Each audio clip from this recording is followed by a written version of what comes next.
ભાવનગર પોલીસે રાધેશ્યામ મેડિકલમાંથી નશાકારક પ્રવાહીના જથ્થા સાથે 3 ઇસમોને ઝડપી લીધા।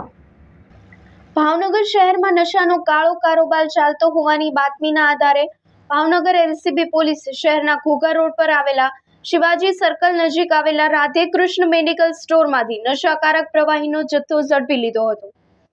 60% વધુ આલ્કોહોલ ધરાવતા પ્રવાહીનું મેડિકલમાં ગેરકાયદેસર વેચાણ કરવામાં આવતું હોવા અંગે એલસીબીને બાતમી મળી હતી, જેના આધારે પોલીસે રેડ કરી 1,35,000થી વધુ કિંમતની 2,000થી વધુ બોટલો સાથે પારસ જોશી, દર્શન જસોલિયા અને શાંતિભાઈ જસોલિયાને ઝડપી લઈ ધોરણસર કાર્યવાહી હાથ ધરી છે।